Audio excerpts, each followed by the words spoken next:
Hey guys, we are going to read the last page of the articles here and go over the question for the Scholastic News. So turn to page 6. Making Major League History. Opening day of the Major League Baseball season is March 26th, but the San Francisco Giants have already made history. The team recently hired Alyssa Nakken as an assistant coach, making her the first full-time female coach in the 150-year history of pro baseball. It's just nuts to think that this hasn't happened before, Nakken says. Growing up in Woodland, California, Nakken loved playing softball, but she never dreamed she'd one day coach professional baseball. She was a star softball player in high school and went on to become the captain of her college team at Sacramento State University. Nakken knew she wanted a career in sports and later earned a master's degree in sports management. In 2014, she got a job with the Giants. After working behind the scenes over the next few years, she was promoted to assistant coach in January. Nakken will be on the field before games, working with players on base running and fielding. She hopes that seeing her in uniform will inspire more girls to work toward a career in baseball. I feel a great responsibility with the younger girls looking up to me, Nakken says. It's an honor. Okay, down here, a crystal palace. A geode is a rock with a hollow space inside that is lined with crystals. Many geodes are small enough to hold in your hand, but this geode in Pulpy, Spain is big enough for people to stand inside. Discovered in 1999, it was opened to the public last year. The giant geode began forming millions of years ago as hot water seeped underground.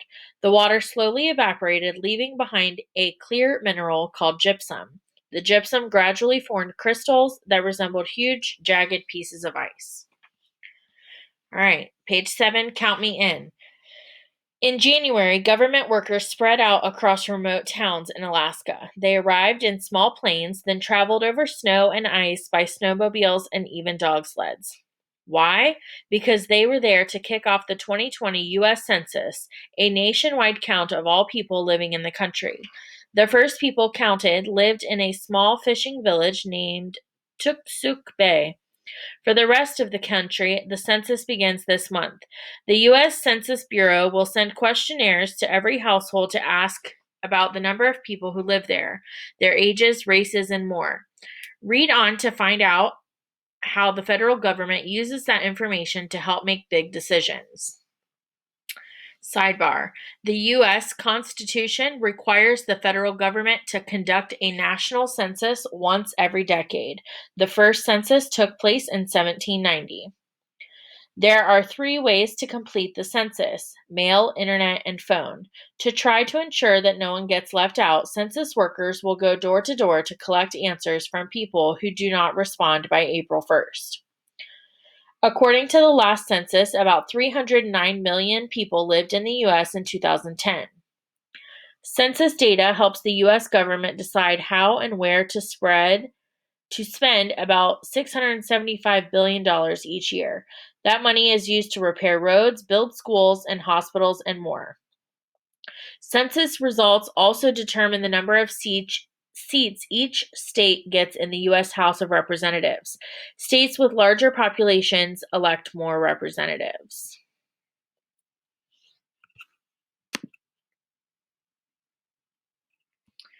All right, the backside. Chart, a growing nation. The U.S. has changed a lot since the first census was taken in 1790. Today, more people live in the state of Kentucky than lived in the entire country back then. Here's a look at how our nation has grown. So over here, we have the U.S. population, number of states, the most populous state, the least populous state, and the president. In 1790, there were 4 million population. There were 13 states. Virginia had the most people living in it with 749,000. Delaware had the least populace with 60,000, and the president was George Washington. In 1900, there were 76 million people in the population of the United States, 45 states. New York was the most populous state with 7 million. Nevada was the least populous state with 42,000, and William McKinley was the president. In 2010, there were 309 million people living in the US. There were 50 states. California had the most people with 37 million. Wyoming had the least amount of people with 564,000, and Barack Obama was president. In 2010, number one, the US population was about blank times as big as it was in 1790.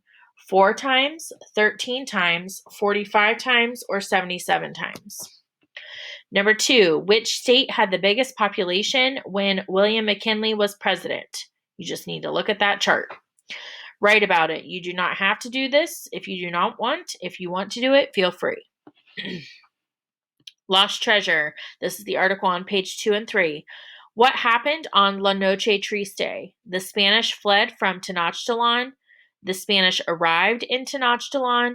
The Spanish conquered the Aztecs, or a gold bar was found buried in Mexico City.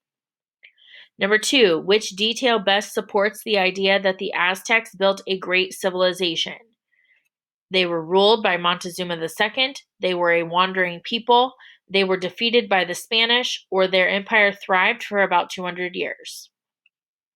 Number three, according to Michael Smith, the Aztec gold bar is important because it's the first real evidence of a key historical event. It was created from melted jewelry. The Spanish wanted to steal it, or it weighs 4 pounds and measures 10 inches long. All right, were you fooled? From pages 4 and 5. What is the main idea of the article? The broomstick challenge was a hoax. Brooms can stand on their own every day. The spread of misinformation online can be a serious problem, or people often spread misinformation for fun. 5. Being skeptical of information means what? Trusting it, sharing it with others, proving it to be true, or having doubts about it. 6. The purpose of the sidebar is to explain what? Why the broomstick challenge was so popular, how to think more critically about what people post to social media, how to stand a broom on its own, or who started the challenge. Make sure that when you guys are answering these questions, you are going back to the articles and highlighting where you find your evidence. I know that you guys know how to do this. I know how capable you are of being able to do this and getting it done, and I know that you can do it. So please do your best and try your hardest. I miss you, and I hope to see you soon.